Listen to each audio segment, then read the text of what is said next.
मुझे कभी नहीं लगा था कि एक दुनिया भर में बदनाम अपराधी होकर मैं दोबारा जन्म लूंगी, वो भी एक नामी सैन्य पुलिस परिवार में।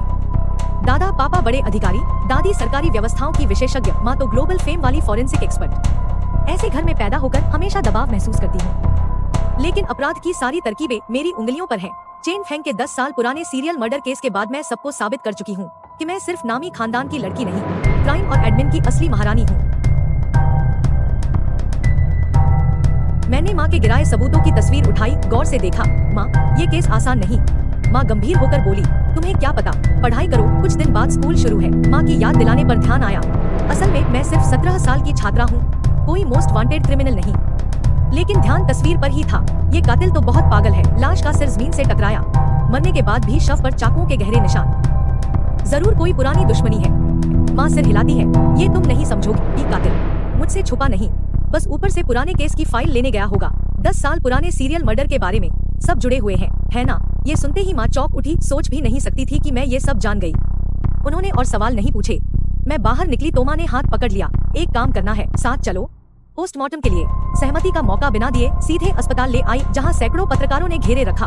क्या आप हैं प्रोफेसर? क्या नए केस का कातिल वही है जो 10 साल पहले कई हत्या कर चुका? तब आप ही फॉरेंसिक एक्सपर्ट थी, कौन सा सुराग नहीं मिला था? क्या कहना चाहेंगी? माँ का चेहरा तनाव में था, क्योंकि वाकई उसी केस का दाग उनके करियर पर अकेला था। इस समय उनके गुस्से का एहसास हो रहा था। मैंने आगे बढ़कर सारे रिपोर्टर धकेल दिए और बर्फ जैसी सख्ती से बोली, सब सकते में थे। ये तो वही यह परिवार की लड़की है, माँ की रक्षक। सब चौंकते रह गए।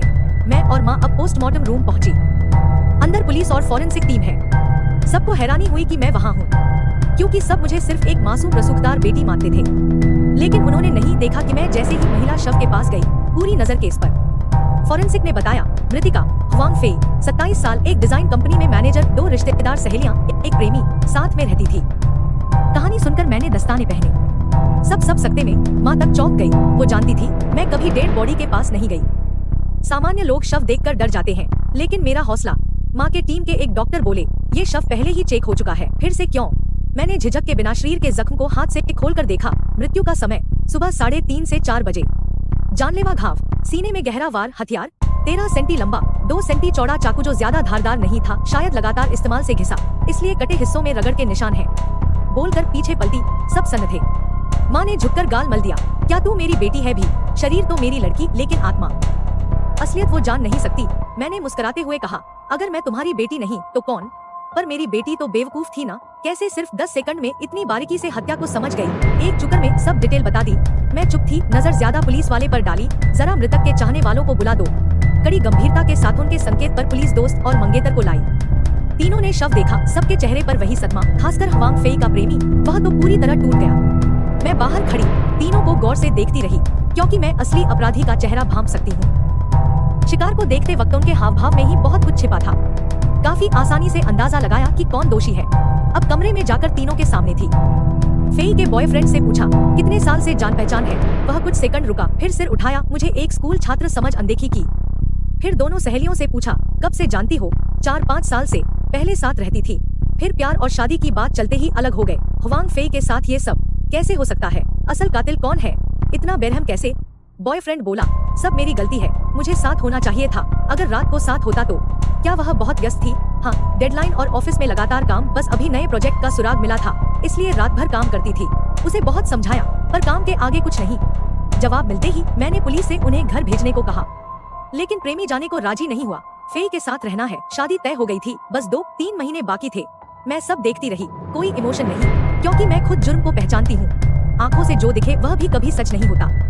एक सिग्नल देकर पुलिस से सबको बाहर भेजवाया। माँ आई। क्या महसूस हुआ? मैंने कुछ नहीं कहा, बस माँ की फाइल से सारी फोटोज निकाली। 2 मिनट लगातार उनमें देखा और बोला, ये केस और 10 साल पुराना केस एक जैसे नहीं है। सब दंग।